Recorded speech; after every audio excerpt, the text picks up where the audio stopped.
नमस्ते विद्यार्थियों, मैं दीपक कुशवाहा आप सभी का साहित्य स्पर्श यूट्यूब चैनल पर बहुत-बहुत स्वागत करता हूँ। साथियों, थोड़ा-सा अपने बारे में। हम अभी वर्तमान में बांदा में स्थित राजा देवी डिग्री कॉलेज, जो कि एक वर्तमान में ऑटोनॉमस संस्था है।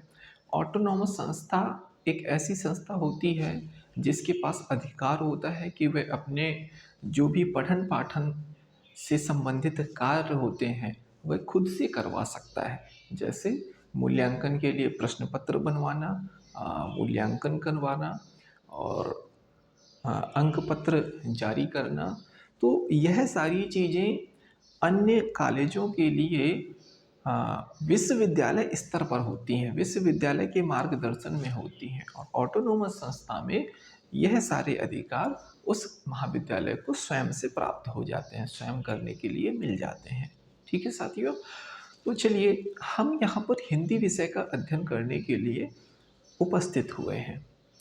जैसा कि समय चल रहा है, आप लोगों की द्वितीय, चतुर्थ और जो 6 सेमेस्टर है उसकी परीक्षाएं होनी है, और विश्वविद्यालय के द्वारा, बुंदेलखंड विश्वविद्यालय झांसी के द्वारा जो परीक्षा कार्यक्रम जारी किया गया है वह लगभग 11 अप्रैल से आपकी परीक्षाएं प्रस्तावित है, और परीक्षा तैयारी भी चल रही है, सेंटर वगैरह आ गए हैं कॉलेजेस में। ठीक है विद्यार्थियों, हम यहाँ पर हिंदी विषय को लेकर के उपस्थित हुए हैं। सबसे पहले हम सेकेंड सेमेस्टर, द्वितीय सेमेस्टर से प्रयास करेंगे। अब देखिए, किसी भी विषय को पढ़ने के लिए, उस पूरे कोर्स को पढ़ने के लिए हमें सबसे पहले उसका पाठ्यक्रम, उसका सिलेबस जानना बहुत ज़रूरी होता है।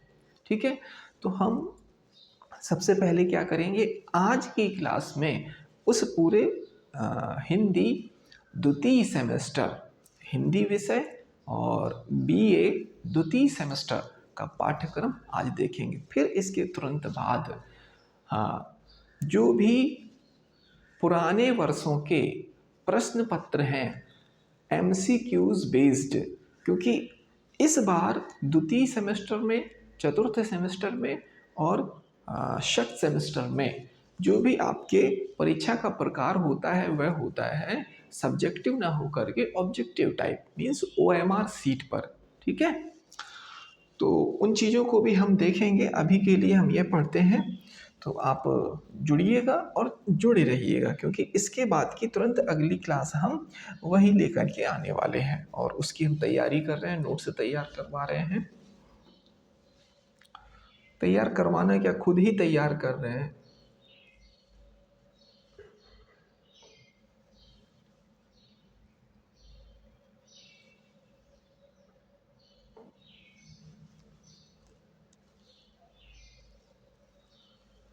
चलिए देखिए विद्यार्थियों, इस समय का जो पठन पाठन हो रहा है वह हो रहा है राष्ट्रीय शिक्षा नीति NEP के द्वारा, जिसको हम NEP बोलते हैं, और ये NEP लागू हुई थी 2020 में।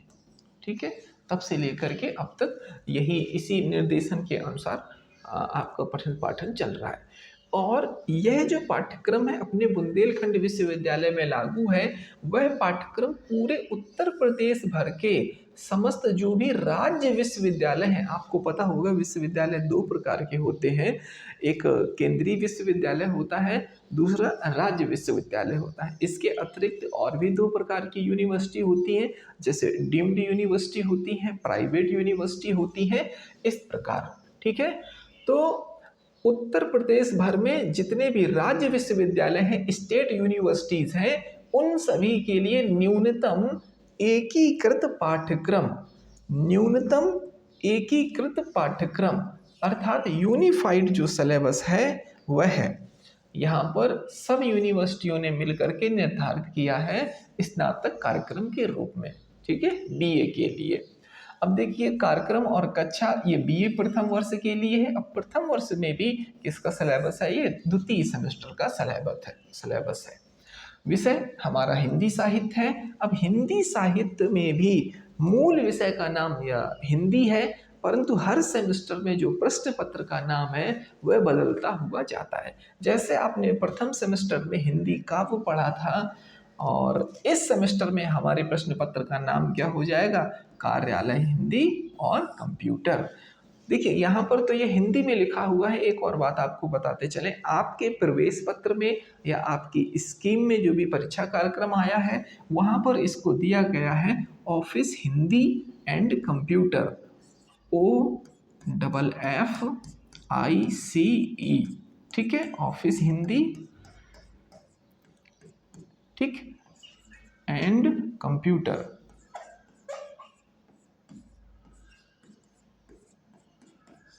ठीक है, इस नाम से आपको देखना होगा और पढ़ना भी होगा। अब चलिए हम जान लेते हैं कि अगर कोई भी विद्यार्थी 6 माह या द्वितीय सेमेस्टर के कोर्स को पढ़ लेता है तो वह कोर्स को पढ़ करके क्या चीज़ें प्राप्त कर पाएगा। इस पाठ्यक्रम के सफल परिणाम या सफल समापन पर विद्यार्थी सक्षम होंगे किन चीज़ों में? कार्यालय के कार्यों की मूलभूत जानकारी प्राप्त करना। जैसे इसका नाम है कार्यालय हिंदी, अर्थात कार्यालय में जिस हिंदी भाषा का प्रयोग किया जाता है, औपचारिक भाषा का प्रयोग किया जाता है, जैसे हम आम मित्र आपस में बोलचाल की भाषा का प्रयोग करते हैं, घर में अपने दैनिक जीवन में व्यवहार के लिए जो बोली का इस्तेमाल करते हैं वह उससे अलग भाषा होती है।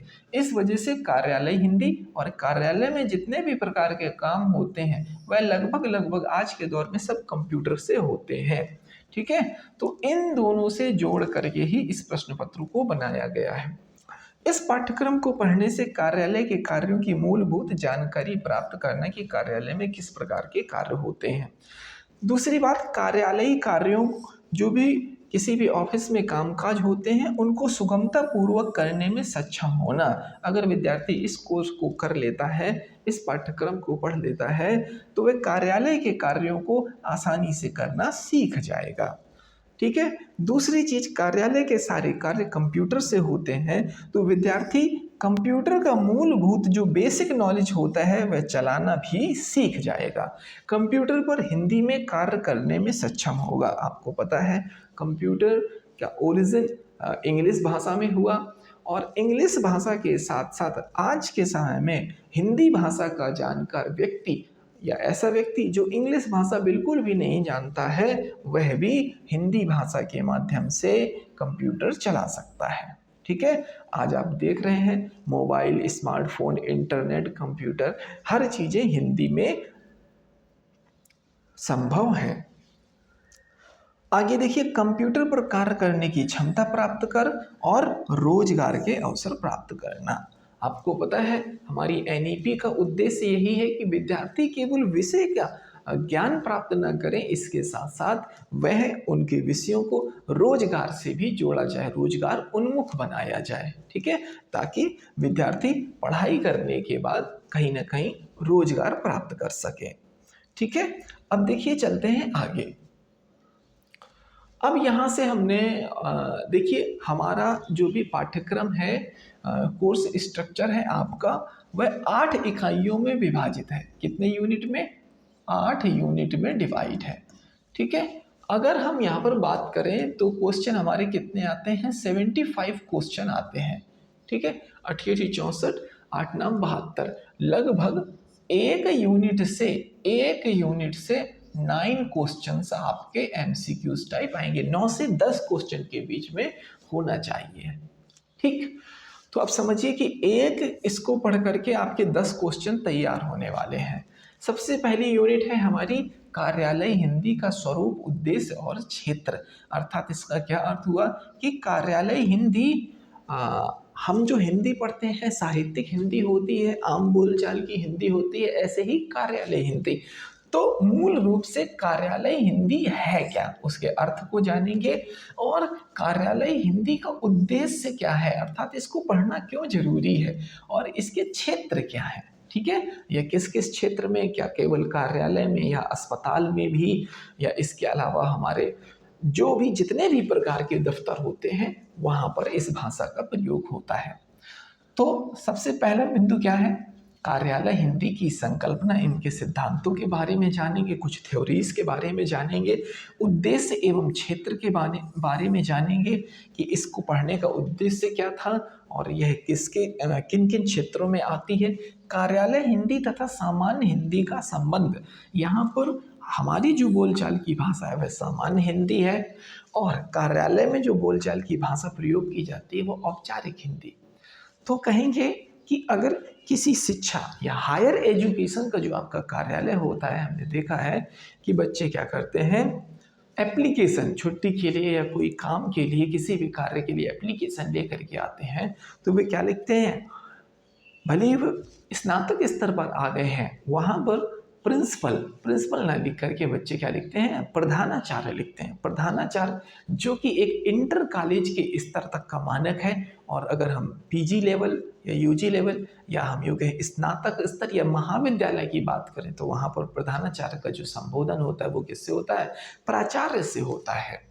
ठीक है, तो इसी प्रकार से बहुत सारी चीज़ें यहाँ पर हमें जानने को मिलेंगी। सामान्य हिंदी या इन दोनों का संबंध या अंतर भी कैसा है, कार्यालय हिंदी की संभावनाएं, कार्यालय हिंदी को पढ़ने से और आगे इस क्षेत्र में क्या क्या चीज़ें हो सकती हैं, या इसको पढ़ करके व्यक्ति किन किन क्षेत्रों में जा सकता है, किसी विशेष व्यक्ति की भी क्या संभावनाएं हो सकती हैं।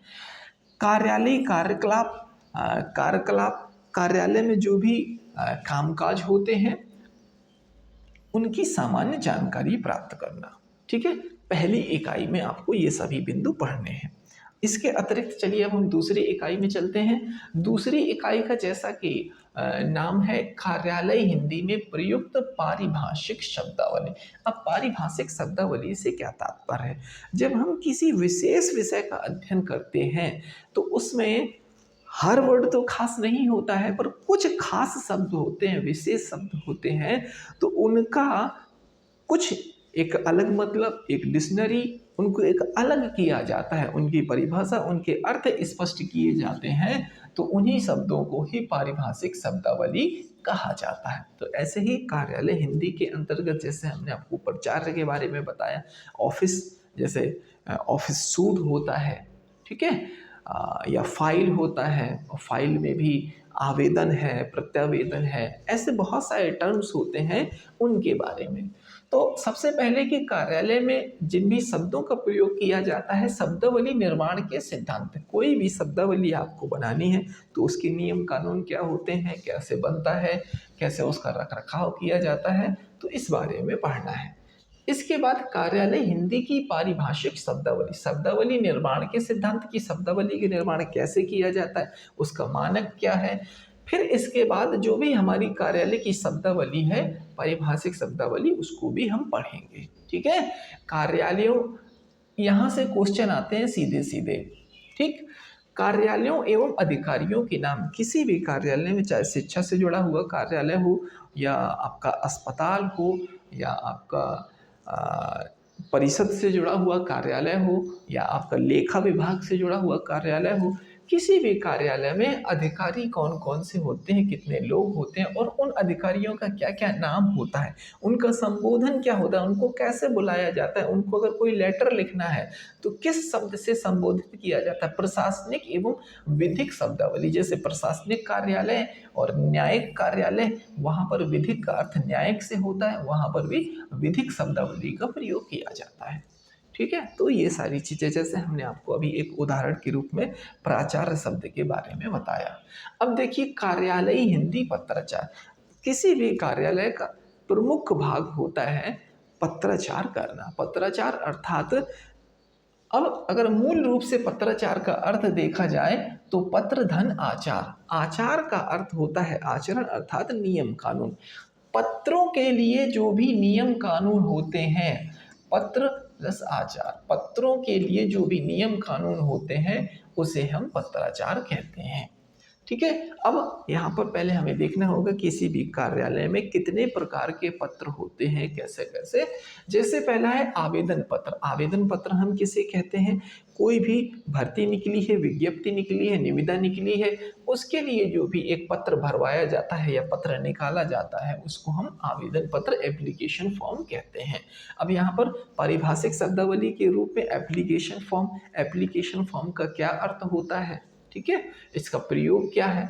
ऐसे ही सरकारी पत्र, सरकारी पत्र अर्थात गवर्नमेंट लेटर या ऑफिशियल लेटर, ठीक। तो सरकारी पत्र के बारे में जानेंगे। अर्ध सरकारी पत्र, हमारे यहाँ दफ्तर जो होते हैं वो 2 या 3 प्रकार के होते हैं। जैसे कुछ गैर सरकारी दफ्तर होते हैं, कुछ सरकारी दफ्तर होते हैं, कुछ सेमी भी होते हैं। वहाँ पर सरकारी और गैर सरकारी दोनों प्रकार के कामकाज होते हैं, ठीक है।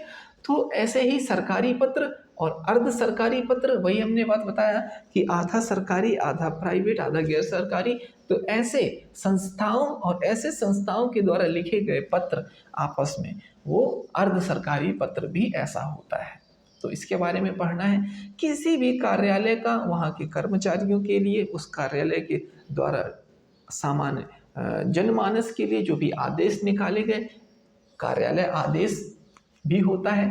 परिपत्र, अब देखिए कोई भी पत्र निकला है, उसी पत्र के संबंध में दोबारा से कोई पत्र लिखा जाता है प्रेषक के द्वारा, तो उसे हम परिपत्र कहते हैं। अधिसूचना, ठीक है, किसी भी सूचना को जारी करना। कार्यालय ज्ञापन, किसी भी काम के लिए आपने देखा होगा समाचार पत्र में निकलता है कि फला इतने सारे लोगों ने डीएम कार्यालय पर जाकर के ज्ञापन दिया, अर्थात सूचना दी। और विज्ञापन, निविदा, संकल्प। संकल्प क्या है?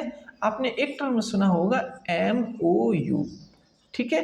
यह 2 पार्टियों के बीच या 2 इंस्टीट्यूशन या 2 लोगों के बीच एक ऐसा दस्तावेज होता है जिसमें दोनों के बीच का करार लिखा होता है, या नियम या शर्तें होती हैं किसी काम को लेकर के, नियम या शर्तें, उसी को हम MOUs कहते हैं। आपने समाचार पत्रों में सुना होगा कि हमारे देश के प्रधानमंत्री ने जाकर के फला देश में दोनों देशों के बीच में जो भी करार थे MOUs पर साइन किया, समझौते पर साइन किया।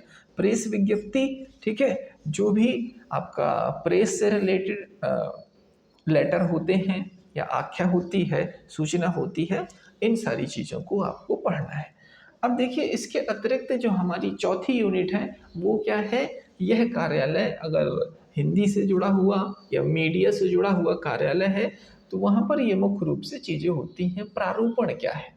टिप्पण, संक्षेपण, पल्लवन एवं प्रतिवेदन, ये कुछ मुख्य शब्द हैं, इनके अर्थ और इनके बारे में सबसे पहले पढ़ना है कि प्रारूपण का अर्थ, सामान्य परिचय, प्रारूपण क्या होता है और प्रारूपण लेखन की पद्धति कैसी कैसी होती है। प्रारूपण जानिए। प्रारूपण को इंग्लिश में फॉर्मेशन कहते हैं या फॉर्मेट कहते हैं। किसी भी काम के लिए एक निश्चित खाका या निश्चित डिज़ाइन तैयार किया गया है, उसी के अनुसार आपको कार्य करना है। तो इस प्रकार प्रारूप तैयार करना या प्रारूपण, ठीक है, उसी को प्रारूप तैयार करने को ही प्रारूपण कहा जाता है। अब प्रारूपण लेखन की विधि है। टिप्पण, किसी भी विषय पर टिप्पणी लिखना या जो भी उसकी समीक्षा है। अगर आप किसी पुलिस कार्यालय में जाते हैं तो वहाँ पर क्या होते हैं, जो भी मुकदमे होते हैं या जो भी FIRs होती हैं उनकी समीक्षा लिखी जाती है, टिप्पणी लिखी जाती है। टिप्पणी का अर्थ, सामान्य परिचय, टिप्पण लेखन की पद्धति, एक अच्छी टिप्पणी कैसे लिखी जा सकती है। टिप्पण और टिप्पणी में क्या अंतर होता है दोनों शब्दों में। संक्षेपण, संक्षेपण हम किसे कहते हैं? संक्षेप। किसी, अब देखिए पुलिस कार्यालय की ही बात करें, पुलिस कार्यालय में कोई व्यक्ति आता है अपनी समस्या लेकर के, वह पुलिस अधिकारियों को बताता है तो वह एज इट इज़ वैसे का वैसा नहीं FIR में लिख देंगे, उसको ऑफिशियल तरीके से छोटा करके, संक्षेप करके चीज़ें निश्चित करेंगे और फिर लिखेंगे। इसी प्रक्रिया को हम संक्षेपण कहते हैं, छोटा करना। सामान्य परिचय क्या होता है संक्षेपण का और संक्षेपण की पद्धति, ठीक है। पल्लवन, पल्लवन का अर्थ, सामान्य परिचय, पल्लवन के सिद्धांत। पल्लवन और निबंध लेखन में अंतर। पल्लवन का क्या अर्थ है किसी भी एक छोटे विषय को विस्तार करके, पल्लवित करके, पोषित करके लिखना, बढ़ा करके लिखना। ठीक है। प्रतिवेदन का सामान्य अर्थ, निबंध लेखन और अंतर। अब यहाँ पे देखिए, प्रतिवेदन का अर्थ सामान्य परिचय एवं प्रयोग, यह भी हमें पढ़ना है। ठीक है। अब देखिए पांचवी इकाई में हिंदी भाषा और कंप्यूटर का विकास।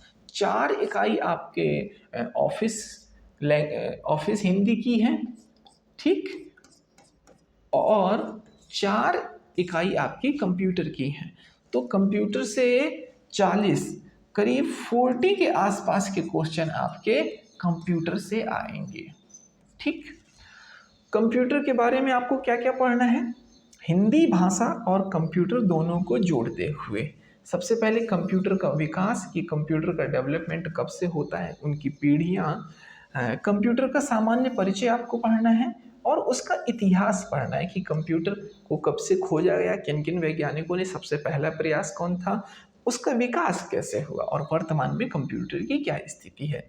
अब ये तो कंप्यूटर की बात हो गई। कंप्यूटर की खोज इंग्लिश में, उसको चलाना, उसके लिए जो भी भाषा तय की गई, सबसे पहले अंग्रेजी भाषा, फिर उसको विश्व की बहुत सारी भाषाओं में उसके सॉफ्टवेयर तैयार किए गए।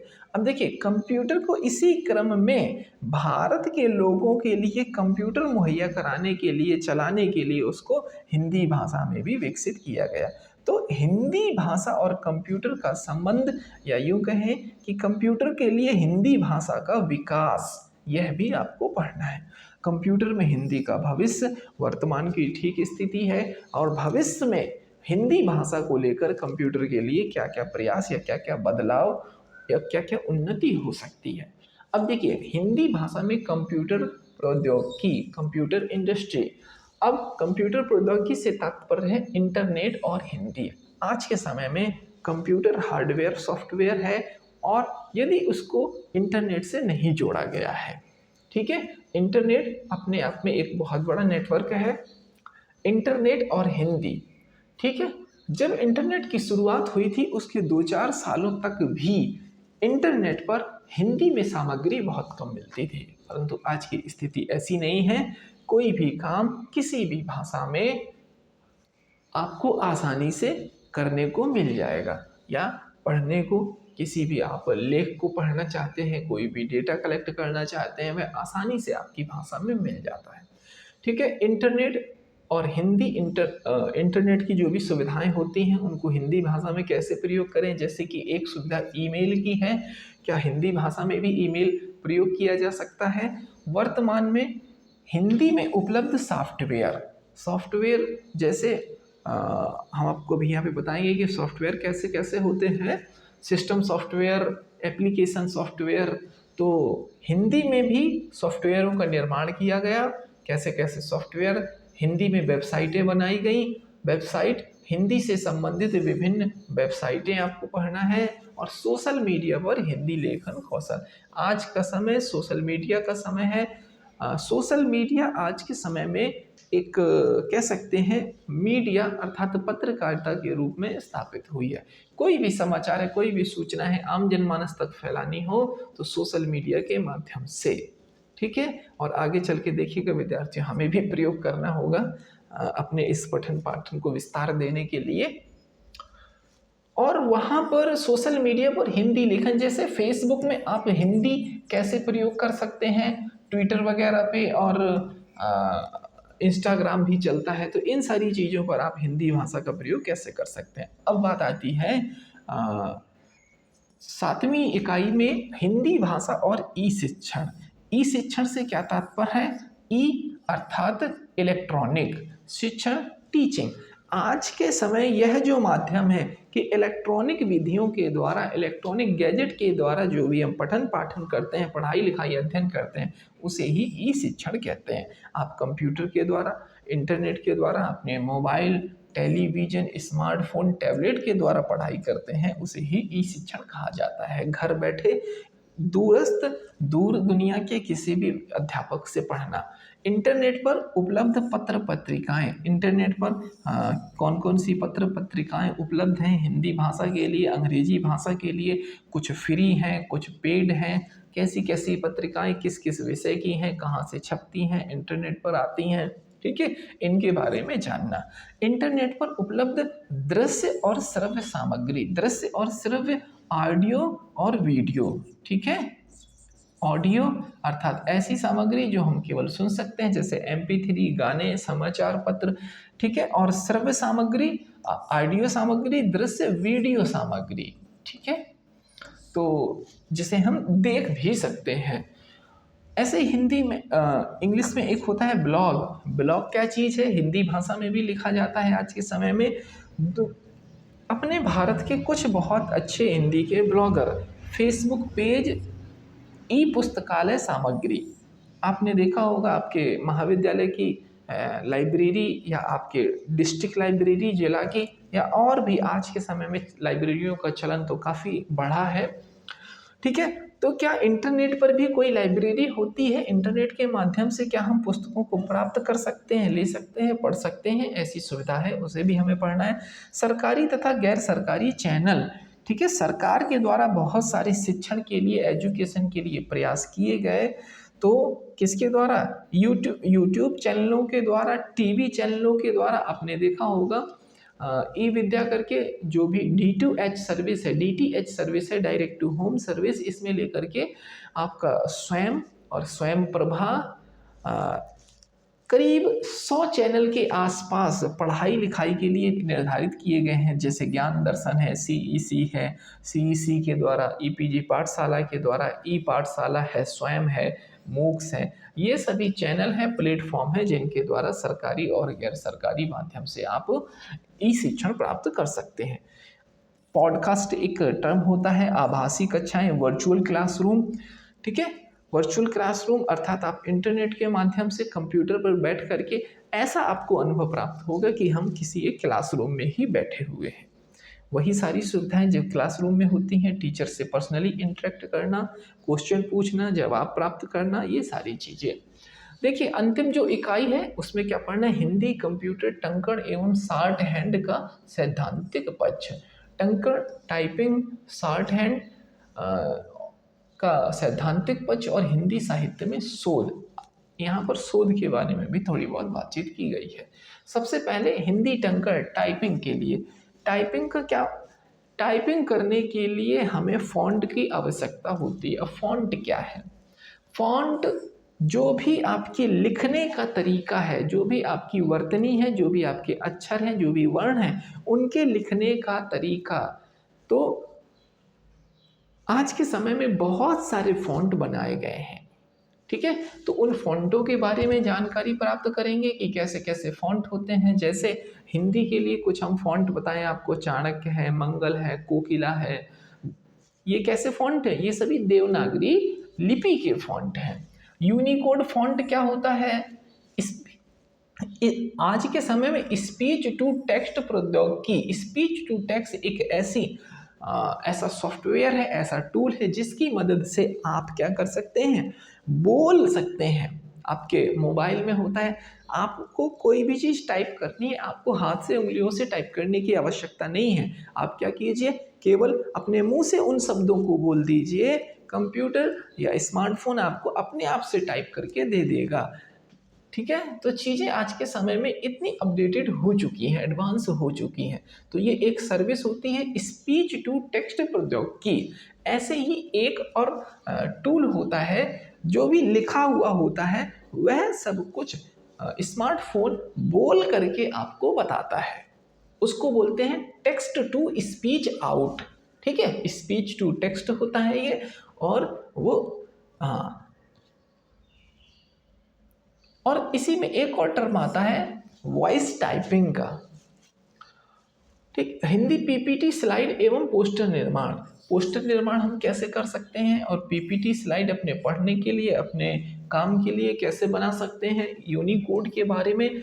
यूनिकोड एक ऐसा कोड है, ऐसे फॉन्ट हैं जो कि यूनिवर्सल बनाए गए हैं। आप उनको प्रयोग करिए। उन फॉन्टों से जो भी फाइल बनाई जाएगी, या PDF फाइल होगी या वर्ड फाइल मुख्य रूप से कहें, तो वो फॉन्ट किसी भी कंप्यूटर में डालिए, वह हमेशा वैसे के वैसे ही रहेंगे, ठीक है। तो उन्हें हम यूनिकोड फॉन्ट कहते हैं। हिंदी रिसर्च के बारे में थोड़ा सा जानते हैं, साहित्य में शोध। अब शोध का यहाँ पर क्या है, शोध का उद्देश्य जोड़ने का है, क्योंकि शोध में डिसर्टेशन लिखते समय, प्रिंटिंग करते समय इस प्रकार के बहुत सारे कामकाज होते हैं। तो शोध के प्रकार कैसे होते हैं, परिकल्पना एक टर्म होता है, हाइपोथेसिस उसको टेस्ट करना, परीक्षण और परिकल्पना उत्पादन ये बनाना कैसे बनती है, और एक रिसर्च के क्या क्या टर्म होते हैं, चरण, ठीक है। साहित्यिक शोध का उद्देश्य, शोध विषय के अनुसार भी शोधों को बांटा जा सकता है, रिसर्च को। अब हम साहित्य, भाषा एवं साहित्य पढ़ते हैं तो उसे हम साहित्यिक शोध कहते हैं, ठीक है।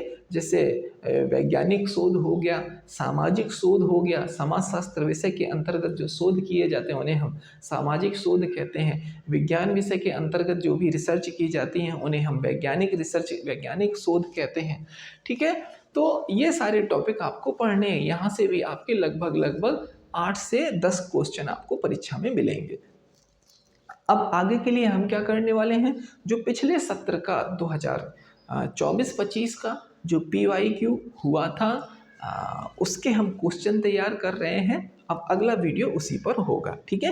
एक एक क्वेश्चन, उनके आंसर और उनका विश्लेषण भी आपको देखने को मिलेगा, ठीक है विद्यार्थियों। तो चलते हैं, और आपसे निवेदन है कि कक्षा आपको अच्छी लगी हो तो लाइक करिए, कमेंट में जुड़िए हमसे, और अपने सभी साथियों को, चैनल को शेयर भी करिए, सब्सक्राइब भी करिए, ठीक है।